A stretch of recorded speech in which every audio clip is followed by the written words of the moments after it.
Hello and welcome to our last ever lecture in intergenerational mobility. First of all, I just want to say thank you so much for sticking with me through this whole semester and for being here on this video right now. It's been an absolute pleasure to be with you through this semester, and I'm really going to miss all of you.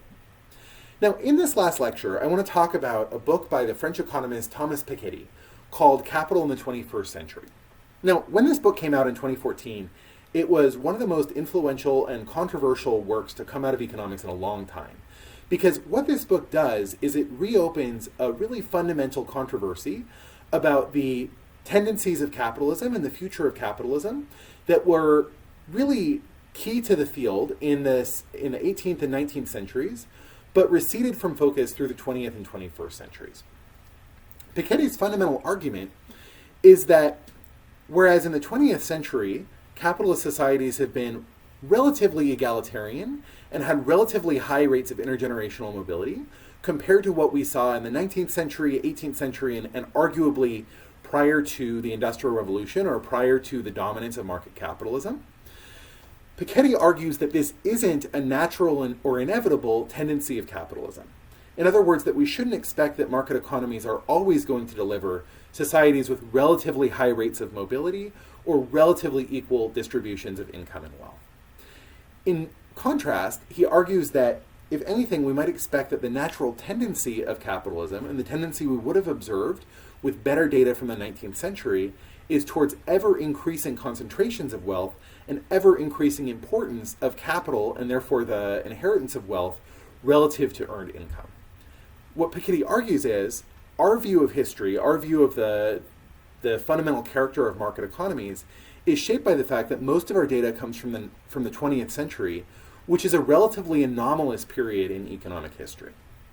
Now, the reason that this argument is so important to this class is because if we should really be thinking about intergenerational mobility as being a function of inheritance of wealth rather than a function of income, which is shaped by things like human capital acquisition, neighborhood quality, skill building throughout life, or even things like discrimination, we would be having a very different conversation about where mobility comes from and how to increase mobility. In addition, inequality that's driven by differences in income might be in some respects more useful or more constructive than inequality that's driven by differences in wealth. If we think about inequality in income as being, for example, differences in earnings between very high-skilled doctors or high-skilled computer programmers or high-skilled psychologists relative to relatively less skilled workers like cashiers or drivers, then we might think that that inequality is going to spur useful investments in skills. On the other hand, if we think that inequality is driven by inherited wealth and high returns to capital, then we might be thinking about inequality as primarily about passive owners of capital relative to laborers. In that case, having very, very skewed distributions of wealth might not generate GDP growth and in fact might inhibit growth and development. So I wanted to share this paper with you, this book with you, and the discussion around this book with you, because it's a really interesting can of worms that Piketty has opened. But I also wanted to share it with you because I think it provides a couple of really useful lessons about how to think about economics in general. The first thing is that this book is based on a fairly limited number of data series. And a lot of the work being done in this book and in the critiques of this book are critiques of that data, but really about understanding that data with this broad and rich set of economic theory. So one of the lessons that I think we can take from this book is the usefulness of economic theory in helping us tell really careful and concrete stories about broad, speculative, unanswerable questions like what the future of capitalism is going to look like in 50 years.